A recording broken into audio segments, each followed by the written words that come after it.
सुबह 4 बजे उठना या सुबह जल्दी उठना हर कोई कर सकता है, इसमें कौन सी बड़ी बात है। लेकिन कर सकने में और करने में एक बहुत बड़ा अंतर होता है। इस दुनिया का हर इंसान सुबह जल्दी उठ सकता है, लेकिन कितने लोग सुबह जल्दी उठते हैं ये बात आप भी जानते हैं। सुबह के 4 बज गए हैं, लेकिन 90% लोग अभी भी सो रहे हैं, और जो 10% लोग उठ भी गए हैं उनमें भी वो लोग हैं जिन्हें या तो किसी काम पर जाना है, कोई बस या ट्रेन पकड़नी है, या गलती से उनकी सुबह जल्दी आंख खुल गई है। मतलब सुबह जल्दी उठने वालों में से अधिकतर लोग वो होते हैं जिनकी कुछ न कुछ मजबूरी होती है, लेकिन 100 में से एक बंदा ऐसा होता है जो बिना किसी मजबूरी के, बिना किसी काम के, अपनी मर्जी से, अपनी खुशी से सुबह उठता है। तो ये जो एक बंदा है जो सुबह जल्दी उठता है या सुबह 4 बजे उठ जाता है, वो बाकी लोगों से कैसे अलग है। चाहे तो वो भी काफी देर तक सो सकता है, रिलैक्स कर सकता है, देर रात तक मोबाइल चला सकता है, एंजॉय कर सकता है, वो हर वो काम कर सकता है जो बाकी के लोग कर रहे हैं और सुबह देर तक सो रहे हैं। तो अब सवाल ये आता है कि आखिर ऐसा क्या मिलता है सुबह जल्दी उठने से। सुबह जल्दी उठने से आपको ताकत मिलती है, सुबह के अकेलेपन से,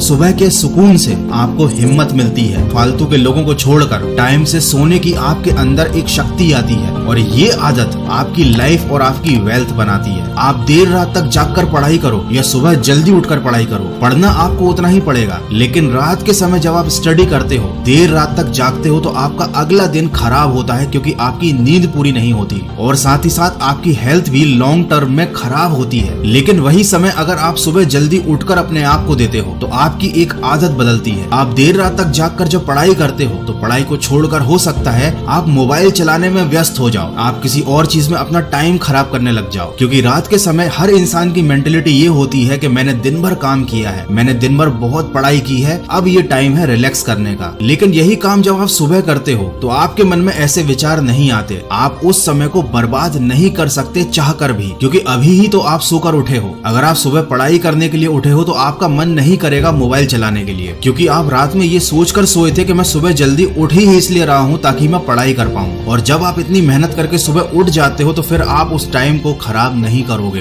देखो, बहुत कुछ नहीं बदलेगा सुबह जल्दी उठकर, लेकिन एक अच्छी आदत डल जाएगी, और देर रात तक जागने की एक गलत आदत छूट जाएगी, और एक एक करके ही आदत बदलकर आप अपनी पर्सनैलिटी को बदल सकते हो। एक दिन में आप खुद को पूरी तरह से परफेक्ट नहीं बना सकते, लेकिन ऐसे ही एक एक आदत बदलकर अपने आप को आप परफेक्ट बना सकते हो। आप सोचो, सुबह आप उठ नहीं पा रहे, आपका अपनी नींद पर कंट्रोल नहीं है, रात में मोबाइल पर टाइम खराब करने पर भी आपका कंट्रोल नहीं है, तो मतलब बेसिक चीजों पर ही आपका कंट्रोल नहीं हो रहा है, तो आप जिंदगी में आगे क्या कर पाओगे। मैं ये नहीं बोल रहा कि आपको सुबह जल्दी उठने से कोई खजाना मिल जाएगा, लेकिन अगर आप बहुत लॉन्ग टर्म का सोचते हो, तो लाइफ में आपको आगे चल के बहुत कुछ मिलेगा। मेरा कहने का ये भी मतलब नहीं है कि आप सुबह 4 बजे ही उठ जाओ, आप सुबह 5 बजे उठ सकते हो, 6 बजे उठ सकते हो, लेकिन कम से कम आप सुबह का सूरज तो देखो, आप सुबह की शांति और सुकून को एक बार फील करके देखो। आपकी जिंदगी से सारी नेगेटिविटी, सारा डिप्रेशन सब चला जाएगा। और अगर अभी भी आप सोच रहे हैं कि सुबह उठना इतना जरूरी नहीं है, तो या तो आपने आज तक सुबह उठने का ट्राई ही नहीं किया है, या उस चीज को महसूस नहीं किया है जो मैं आपको बताना चाहता हूँ। यकीन मानिए, जिस दिन आपने खुद को सुबह जल्दी उठाने की आदत लगा दी, और किसी एक दिन गलती से आप जल्दी नहीं उठ पाए, उस दिन आप फील करोगे कि आपने क्या खो दिया है। उस दिन आपको इस वीडियो के शब्दों का महत्व समझ में आ जाएगा। तो मेरी आपसे यही रिक्वेस्ट है कि 10 दिन के लिए ट्राई कीजिए, सुबह 6 बजे, 5 बजे या 4 बजे, जितनी जल्दी हो सके उतनी जल्दी उठने की आदत डालिए, और फिर खुद महसूस कीजिए कि आपके अंदर कितना बड़ा बदलाव आ रहा है।